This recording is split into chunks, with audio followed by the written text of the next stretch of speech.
Magpalang araw po sa ating lahat. Ako nga po pala si Anja Jen Agner at welcome po sa aking 365 Daily Devotion ni Pastor Russell Ocampo Seminary Edition. At ngayong araw po ay May 15, 2025 at ang topic po natin ngayong araw ay Holiness. Ano ang ibig sabihin ng holiness?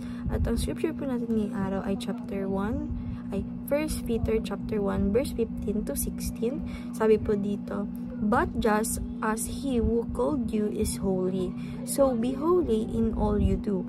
For it is written, be holy because I am holy." Sa Tagalog po, sa halip, yamang banal ang sa iyo'y tumawag.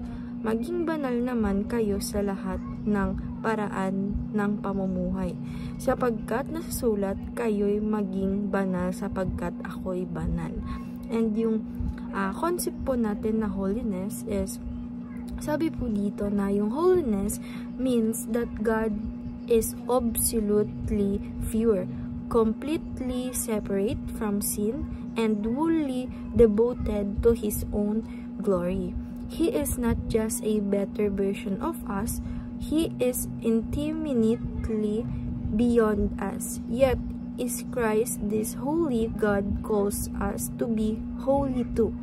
Holiness is not just about avoiding sin, it's about being set apart from God's purposes. It's about reflecting His character in a dark and broken world. And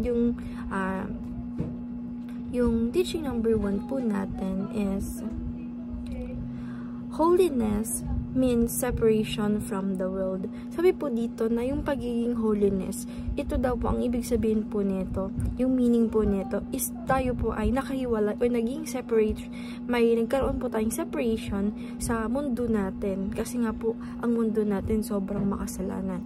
But pag ikaw po ay nagkaroon ng holiness sa sarili mo, ito po ay separate sa mundo. And teaching number 2, holiness means belonging to God. Sabi naman po dito na yung holiness is, ang ibig sabihin po nito, yung meaning po nito is, ikaw po ay belonging ng ating Panginoong Diyos.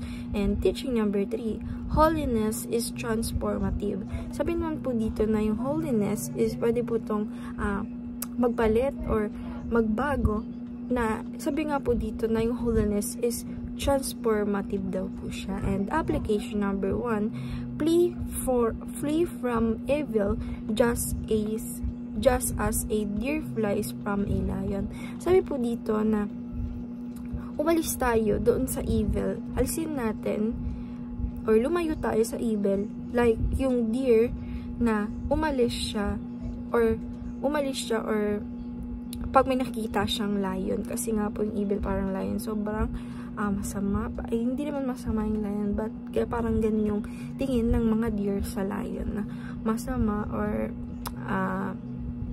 kasi lagi silang kinakain, ganun, diba? Kaya parang takot sila. And application number 2, function only as a dedicated instrument of God. Sabi po dito na tayo po ay mag-function only kapag po tayo as a parang isa na po tayong dedicated instrument ng ating Panginoong Diyos. Mag-function po tayo.